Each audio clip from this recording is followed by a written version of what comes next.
Hello mga boss, welcome uli sa ating channel. Ibang klaseng support reaction naman ang kukomputin natin sa video natin ito.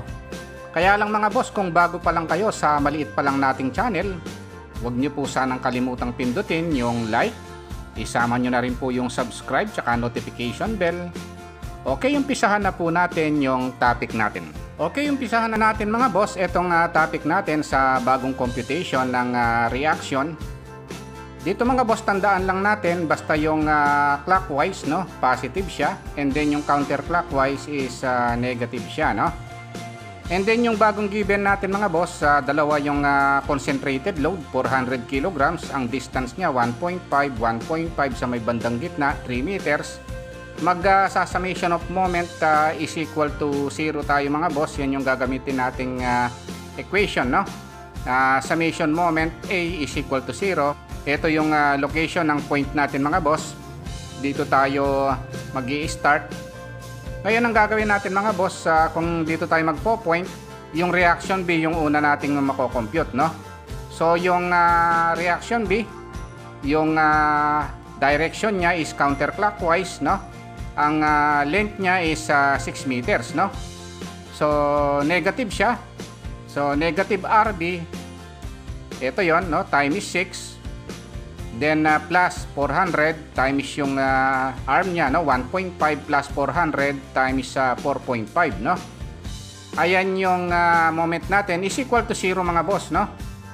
Ngayon aayusin natin yan. 6RB is equal to 600 plus 1,800, no.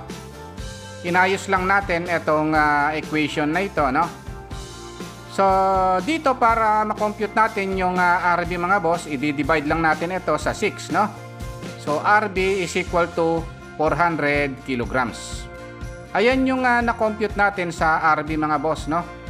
Ngayon ang kukomputin naman natin ngayon mga boss, itong RA naman, no.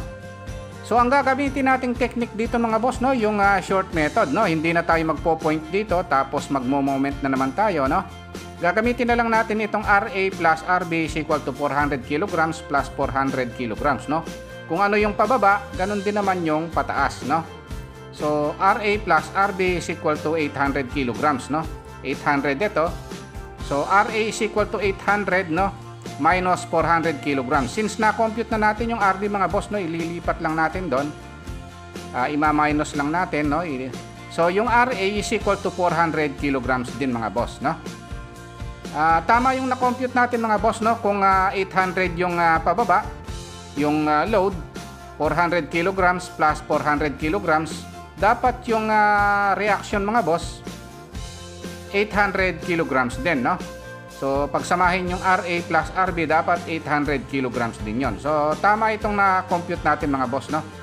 Okay, ayun lang mga boss, no. Kung nagustuhan nyo itong video natin, huwag nyo po sanang kalimutang pindutin yung like, isama nyo na rin po yung subscribe tsaka notification bell.